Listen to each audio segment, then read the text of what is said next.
अच्छा, श्री ज्ञान सागर जी का हमारे ऊपर कितना बड़ा उपकार है कि जिन्होंने ऐसे गुरुवर के लिए दीक्षा प्रदान की और अपना आचार्य पद भी दे दिया।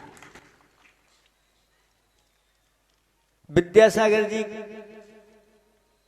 के पहले वह विद्याधर थे और विद्याधर की जो देन है वो कौन सी भूमि की है? कर्नाटक भूमि की है। और जो मुनि श्री विद्यासागर जी हैं वो कौन सी भूमि के हैं? कहाँ जन्म हुआ? राजस्थान में उनका जन्म हुआ। और आचार्य भगवान विद्यासागर जी महाराज का जन्म कहाँ हुआ? कहाँ हुआ था आचार्य पद? नसीराबाद की देन है। ऐसे वो स्थान अपने आप में पवित्र स्थान है। इन स्थानों को भूलना नहीं जहां आचार्य भगवान की दीक्षा हुई, क्योंकि वहां ऐसी पवित्र आत्मा का जन्म हुआ जिन्होंने ऐसी दिगंबर मुद्रा को धारण किया और ऐसी साधना की अपने गुरु के सामने कि गुरु महाराज कहने लगे, ज्ञान सागर जी महाराज, ये विद्यासागर की महाराज की जो चर्या है वो पंचम काल की चर्या नहीं है, चतुर्थ कालीन चर्या के धनी, जिनके गुरु ही देख रहे हैं कि ये चतुर्थ कालीन ऐसी साधना, अपने आप में लीन रहने की साधना, गुरु की सेवा करने की साधना, अध्ययन की ऐसी लगन, जैसे वर्तमान में लौकिक पढ़ाई करते हैं, कितने घंटे तक करते हैं? 16 घंटे।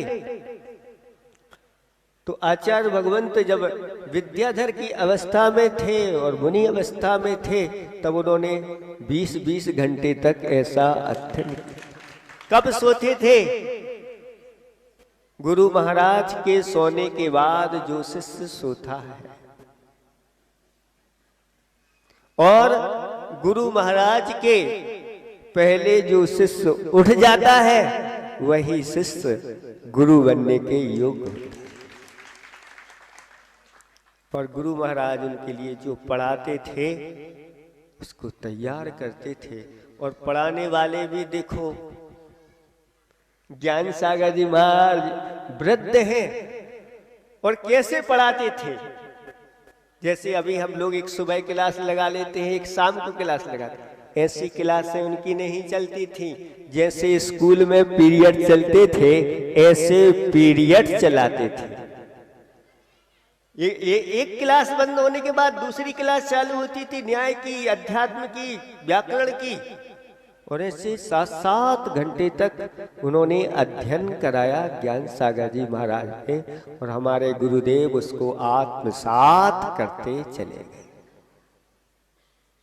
क्या अद्भुत दोनों का लगन, पढ़ाने वालों की और पढ़ने वालों की।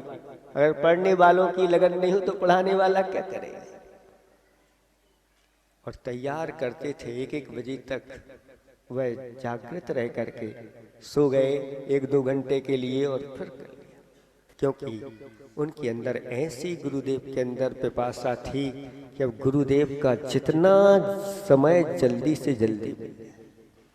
जब कोई समय आता था और जब आचार्य भगवंत ज्ञान सागर जी महाराज के लिए बोलते थे तो वह कहते थे कि अगर मैंने 2-3 साल अगर लेट हो गया होता तो बहुत कुछ हमारे हाथ से चला जाता। लेकिन हम सब भारतवासियों का पुण्य तीव्र था कि गुरुदेव समय पर वहां पहुंचे ज्ञान सागर जी महाराज के पास, और उन्होंने सब कितना ज्यादा से ज्यादा 3-4 साल मिला, लेकिन 3-4 साल में ही सब कुछ ले लिया। हम लोगों का जब बाहर विहार हो जाता था, आचार्य श्री भगवान के पास 5-5 साल के बाद पहुंचते थे दर्शन करने के लिए, 7 साल के लिए। कोई कहता था हम 10 साल बाद आए हैं, कोई हम कहते थे हमें 20 साल बाद।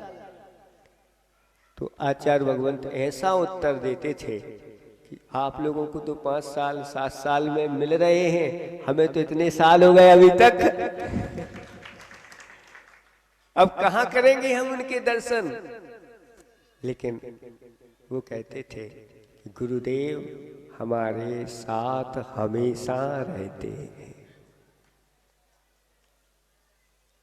और जब भी कोई वह कार्य करते थे उन्हें आचार्य भगवंत को प्रचार प्रसार की तो क्योंकि संभालना मुश्किल हो जाए, बिना प्रचार प्रसार के वह कार्य करते थे। लेकिन ऐसी भीड़ चारों तरफ से उमड़ करके इकट्ठी हो जाती थी, ये कहां से आ गए, कौन ने इनको जानकारी दी, क्या थी। लेकिन ये सब करते हुए भी आचार्य भगवंत अपने ऊपर नहीं लेते थे। ये सब जो कुछ किया है हमारे गुरुदेव का किया हुआ है, सब उन्हीं का है, उन्हीं को समर्पित है। ऐसे हमारे गुरुदेव थे। और कहते थे आचार्य भगवंत ज्ञान सागर जी महाराज के लिए कि वह इतने विराट थे कि आसमान भी उनके सामने बौना पड़ जाता। संसार से विरक्त होना होकर दीक्षित होना चाहते हैं, वह दीक्षित हो सके। और जो दीक्षित शिष्य हैं वह अनुशासन में बने रहे, स्वच्छंद ना हो। और भी बहुत सारे शिष्य के लिए अनुभव की आवश्यकता होती है। शिष्य नया नया दीक्षित होता है, 28 मूलों का कैसे पालन करना, कैसे क्या करना, किस ग्रंथ का पहले स्वाध्याय आवश्यक है, किस तरह से आहार लेना आदि, किस वस्तुओं की क्या प्रकृति होती है, लाभ हानि, सारी ये गुरुदेव के माध्यम से ही प्राप्त होती है। तो इस तरह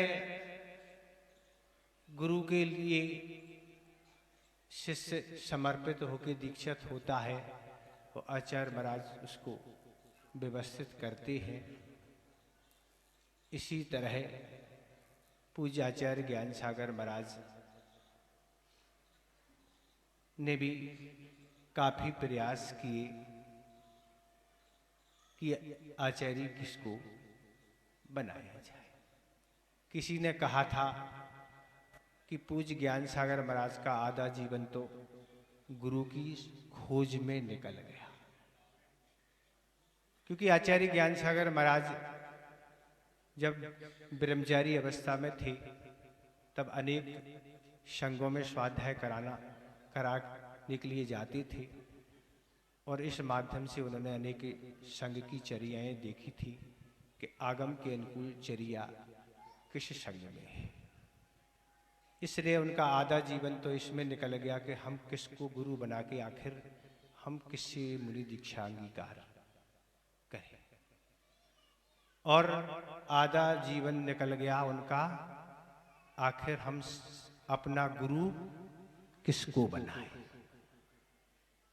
तो लोगों ने यही कहा कि आधा जीवन तो गुरु की खोज में और आधा जीवन शिष्य की खोज में निकल गया। ऐसे पूज्य ज्ञान सागर महाराज थे, क्योंकि अभी तक तो यही लगता है कि अगर शिष्य को आचार्य बनना है तो गुरु की बहुत खुशामद आदि बहुत कुछ करना पड़ते हैं। पर आचार्य विद्यासागर महाराज, मुनि विद्यासागर महाराज एक तरह से अपवाद ही थे, जिनने किसी तरह की खुशामद आदि नहीं की, बल्कि पूज्य ज्ञान सागर महाराज को भी बहुत पहल और प्रयास करने के बाद अंत में सफलता मिली। कर्ण से बड़ा कार्य ये कार्य है जो हमें निर्विकल्प नहीं बनाने दे रहा। इसलिए तुम तो आचार्य पद स्वीकार कर लो। और टाल दी, पर विद्यासागर महाराज किसी तरह से तैयार नहीं हो गए।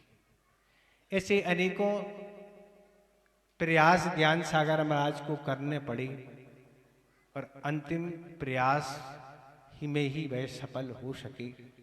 बार बार कहने के बाद एक बार तो ऐसा प्रसंग घटित हुआ कि विद्वान लोग आचार्य महाराज ज्ञान सागर महाराज के पास आए और वह चिंतित अवस्था में बैठे हुए थे। तब विद्वान ने कहा, आज आप बड़े चिंतित हैं? हाँ, बड़े चिंतित हैं। तो चिंता का क्या विषय है? तो उन्होंने की चिंता का यही विषय है जी, आखिर विद्यासागर चाहता क्या है? या तो ये हमारी समाधि बिगाड़ेगा या कुछ गड़बड़ करेगा, तो आप ऐसा क्यों कह रहे हैं? तो उन्होंने यही कहा, बार बार समझाने के बाद ये मानने के लिए तैयार नहीं। ये तो यही कहता है मेरे अंदर योग्यता नहीं है। इसकी योग्यता ने उसने नहीं, मैंने इसकी योग्यता को देखा है कि इसमें कितनी योग्यता है। शिष्य क्या अपनी योग्यता देखा? ये तो गुरु ही जान सकते उसकी योग्यता को। तब विद्वान लोग गए उस समय विद्यासागर महाराज के पास, पर उनको मना कर दिया। विद्वान भी कहते हैं अब क्या होगा। फिर पुनः ज्ञान सागर महाराज के पास आए कि भाई तो मना ही कर रहे हैं। तब कुछ उपाय बताया ज्ञान सागर महाराज ने। तब विद्वानों ने यही कहा कि गुरु कृपा से ही तुम्हें दीक्षा मिली हुई है, उन्होंने ही तुम्हें सब कुछ सिखाया है, सब कुछ किया है। अब क्या तुम गुरु दक्षिणा नहीं दोगी? पर हम सब पर उन्होंने जो उपकार किया है, उस उपकार के बारे में क्या कहा जाए। तो इस तरह गुरु और शिष्य की बात है कि 50, किसी ने कहा कि जितना आचार्य विद्यासागर महाराज आचार्य पद पर प्रतिष्ठित जितने वर्ष तक रहे, इतना कोई भी आचार्य इतने वर्ष तक प्रतिष्ठित नहीं रहा। विद्यासागर गुण रत्नाकर हम उनकी गाथा गाते हैं। सामर्थ्य नहीं देवों में पर हम थोड़ी बतलाते हैं। गुरुवर के गुण वर्णन करने शब्द अल्प पड़ जाते हैं, फिर भी कुछ थोड़े गुण कहकर मन को हम समझाते हैं। आचार्य भगवान ने तो इतने उनमें गुण थे, जैसे सहस नाम लिखा गया, भगवान की स्तुति की गई, ऐसे ही आचार्य ऋषि की जितनी स्तुति की जाए उतनी कम है। आज का दिन बड़ा महत्वपूर्ण दिन है। गौरव गाथा इस तिथि में लिखी गई थी कि आचार्य परम पूज्य आचार्य श्री ज्ञान सागर जी महाराज ने अपना आचार्य पद मुनि श्री विद्यासागर जी महाराज को प्रदान किया था, और उन्होंने इस जिन शासन की अभूतपूर्व प्रभावना की जो स्वर्ण अक्षरों में लिखने लायक है। हम तो कुछ कर ही नहीं पाते हैं। हमने पूर्व में भी कहा था और फिर से कहते हैं, क्योंकि लोगों को प्रेरणा देने में और प्रोत्साहन करने में समय लगता है। बात तो जल्दी पहुंच जाती है, लेकिन करने में टाइम लगता है। इसलिए हम नहीं करते चिंता कभी इस जमाने की, हम तो पहल करते हैं सभी को जगाने की। किसी की निंदा से हम दुखी नहीं होते बंधु, हमें तो आदत सी हो गई है मुस्कुराने की। इसलिए आचार्य भगवान के चरण इस अलग अलग स्थिति परिस्थिति के अनुसार स्थापित होना है। पूरे विश्व में आचार्य श्री के चरण स्थापित होना चाहिए। लोगों के हृदय में तो आचार्य श्री के चरण हैं, लेकिन आगे हजारों वर्ष तक, 2000 वर्ष तक हमारी जैन संस्कृति सुरक्षित रहे। पंचम काल के अंत तक 18,500 वर्ष हैं, उसमें जितना भी समय बचा है बाकी, उस समय तक हमारी जैन संस्कृति, जैन धरोहर सुरक्षित रहे।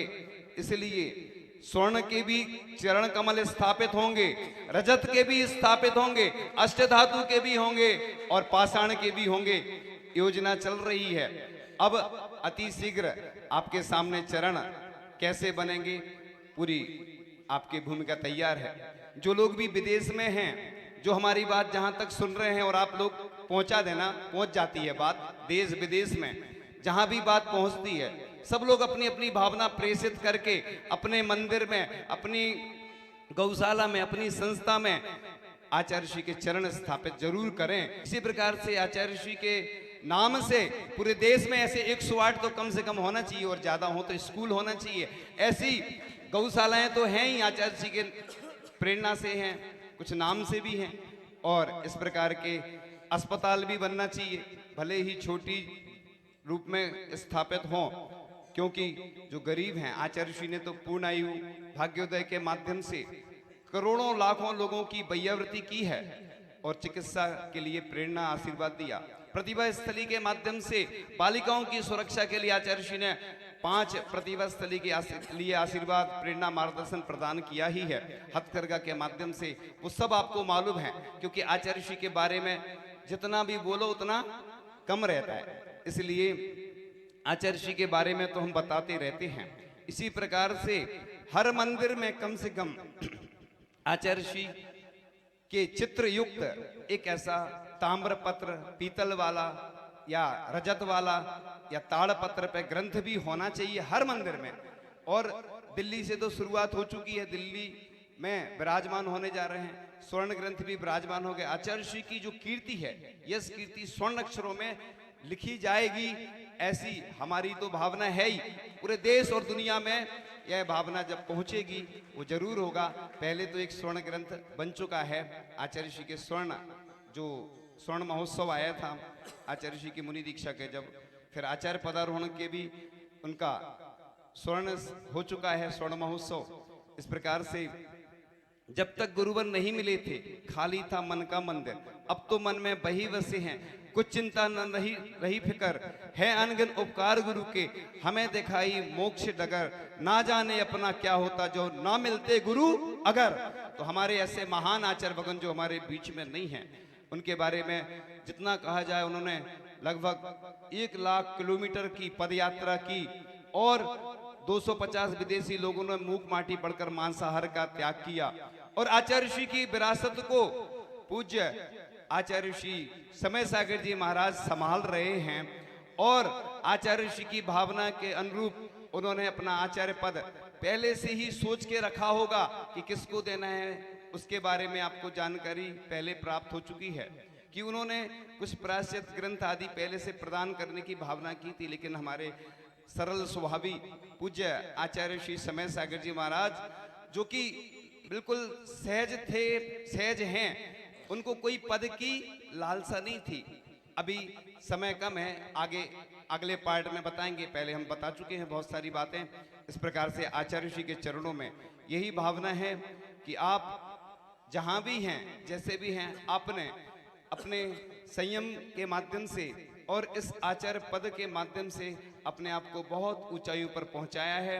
और आपकी प्रेरणा मार्गदर्शन जो हमें प्राप्त हुआ है, उन प्रेरणा मार्गदर्शन को लेकर के हम भी आपके जो कार्य हैं वो सब पूर्ण कर सकें, आपकी भावना पूर्ण कर सकें, ऐसी ही हमारी भावना है।